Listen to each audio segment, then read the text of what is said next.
Good morning, everybody. It's Tuesday, March 5th, 5:28 a.m. Central Time.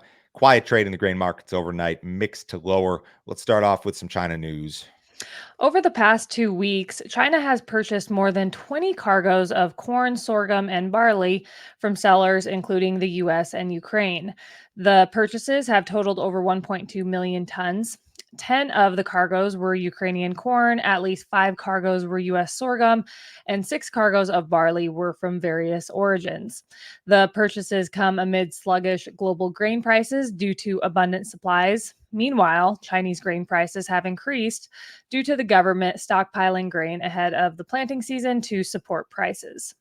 We've still seen no evidence that China has bought any material amount of U.S. corn. We did see, I think, some stuff regarding sorghum, which is interesting, but we'd like to see some material purchases of U.S. corn. There were rumors last, I think, Thursday that China was buying some corn out of the PNW, yet there was never a flash sale triggered. And for a flash sale to be triggered, you need a single sale over 100,000 metric tons. So maybe there was some smaller sales and you'll see them reflected in this Thursday's weekly export sales report, but there hasn't been enough to trigger a flash sale. We would love to see China come in and buy corn. It's one of the few things on the demand side right now, I think, that could really move the needle short term. You think of your other demand items, feed demand ain't going to change a whole lot.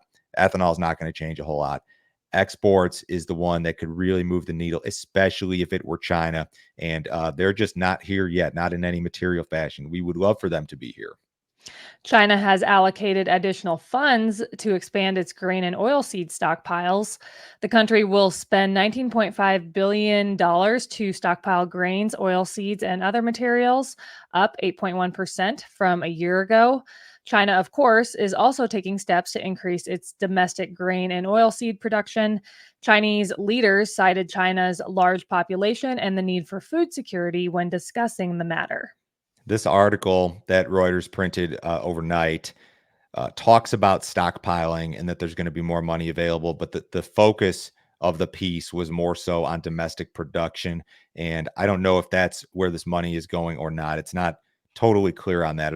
Does this mean they're going to import more, or are they simply focusing more on domestic production? Because if they're looking to stockpile short term, throwing money at improving farming practices and that sort of thing, that doesn't happen overnight. If they want to stockpile right here and right now, they've got to import more. And hopefully that's where we're headed. I threw this together this morning. This just shows you how disinterested China has been in corn out of the U.S.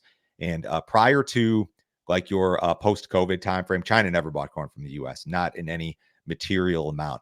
And then during that 2021 marketing year following COVID, that's kind of what started the post-COVID rally, like summer of 2020 into the late part of 2020 and really through 2022, as China was buying a lot of U.S. corn. They bought through this week in February, they had 18.7 million metric tons on the books in 2021. They had 12 million on the books in 2022, only 4.5 at this point last year. Now we're sub 2 million metric tons at this point here in 2024. So China has very much backed off of U.S. corn after a couple of really good years. So, if you guys have not checked out our premium content, you need to do so. Joe, can you tell me about the video you put together yesterday? My friend Chris Barron from AgView Solutions was on yesterday. What is your farm worth? This was not a farm budget video. This was a farm balance sheet video. How do you value exactly what your farm is worth? And this was broken down by category, everything from land to machinery, et cetera. It was interesting and I think eye-opening. And those of you who really have your ducks in a row when it comes to your farm's net worth, essentially, you're going to have an easier time dealing with bankers. You're going to have an easier time with a lot of different things. Chris made, I think, 2 different tools available. They were included in our premium email this morning as downloads. You just click and download and play around with. Also today at noon, guys, we're going to put together a special video or a special email rather, that's going to go out to all of our premium subs. And you're going to want to be on the email list for this. We're going to include every single video that we've done the last 2 years regarding sustainable aviation fuel and the crush expansion. There's got to be at least 6 or 7 videos, maybe more than that. I got to go back and look. We had special guests and people who are much smarter than me on that topic in all of them. So sign up this morning, guys. This is a $50 per month subscription. Go to standardgrain.com. It's super easy to sign up. You can do it on your phone or your credit card. You can do like Apple Pay or Google Pay. It's super easy to sign up, but you want to be on the email list, especially by noon today. And we'll send you every video we've done regarding SAF and the crush expansion. Remember, guys, this is the best way to support what we're doing. We don't have corporate backing or sponsors or anything like that. This is supported by our subscriber base, which is mostly farmers in the U.S. So check that out today. USDA reported multiple flash sales on Monday. U.S. exporters sold 110,000 metric tons of corn to Taiwan for delivery during the current marketing year. Exporters also sold 126,000 metric tons of soybean cake and meal for delivery to unknown destinations. Of the total, 30,000 metric tons is for delivery during the current marketing year, and the remaining 96,000 metric tons is for delivery during the 24-25 marketing year. So we like the corn to an Asian destination. It's just, again, not the one that we'd like to see. Soybean export sales are really going to struggle. And this is something that traders have been discussing a lot, like on a daily basis, how U.S. soybeans are just overpriced versus Brazil, especially landed in China. And because Brazil's got a big crop and they continue to expand, our window for exporting and shipping soybeans, both sales and shipments, it's getting smaller and smaller every single year, which is problematic, which just speaks to the need for more domestic crush, which we're seeing. It's not catching up fast enough to offset the loss in exports. U.S. soybean shipments declined last week. USDA reported that 38 million bushels of soybeans were inspected for export during the week ending February 29th. The print was down 3.6% compared to the previous week, but up 85% compared to the same week last year. Corn shipments declined 16% versus the prior week at 1.1 million metric tons. Wheat shipments were reported at 353,137 metric tons, down 27% compared to the previous week, but up 3.5% versus the same week last year. Prime time soybean. This was a good print for soybeans. Actually, this was, I think, better than expected, over 1 million. But make no mistake, we are exiting prime time U.S. soybean shipping season, and more so entering prime time U.S. corn shipping season. So that's the trend that you will see in all likelihood in the coming weeks, is that you're going to see reduced soybean shipment numbers and increased corn shipment numbers. I think there's a lot of questions again regarding soybeans. Does USDA need to come down again with its export target? That will depend on the forthcoming pace of sales and shipments. Brazil's soybean harvest is almost halfway complete. According to well-followed private group Ag Rural, 48% of the country's soybean crop had been harvested as of last Thursday. At this time last year, 43% of the crop had been harvested. Ag Rural also reported that the planting of Brazil's second corn crop is progressing at a rapid pace. As of last week, 86% of the crop had been planted, up from 70% during the same period last year. The trade is going to start focusing more so on Brazil's second corn crop and much less on the soybean crop as harvest continues.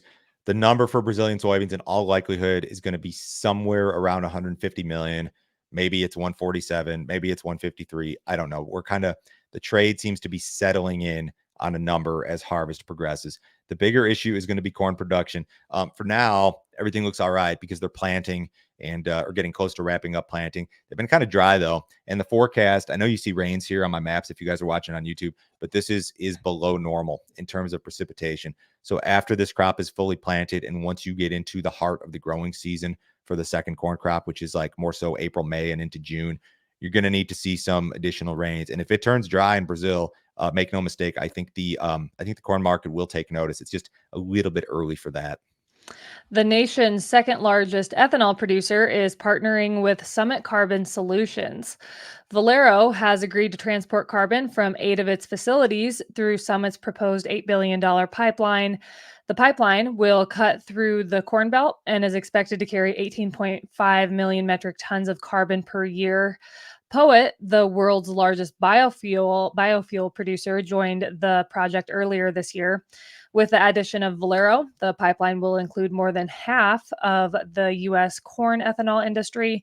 The pipeline will span 2,500 miles and transport carbon from 57 plants across the upper Midwest.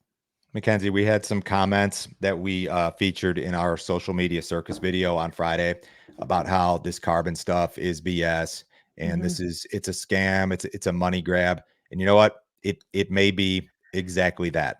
But what I said in the video on Friday and what I'll tell the public crowd here today is that this is the game that you have to play. You have to be prepared for this sustainable aviation fuel transition and the things you need to be doing in terms of the carbon score on your own farm. All of the things we've talked about in the premium videos.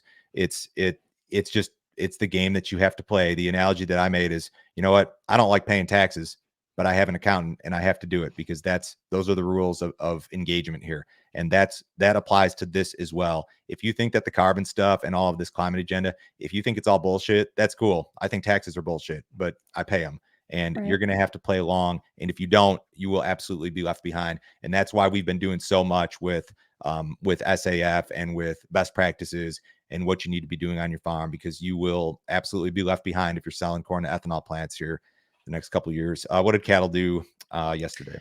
They were lower. Feeders closed an average of $1.47 lower. Live cattle closed an average of 80 cents lower. Box beef was mixed yesterday. Choice ended the day at 306.30. That was up $1.02. Select ended the day at 295.17. That was down 57 cents.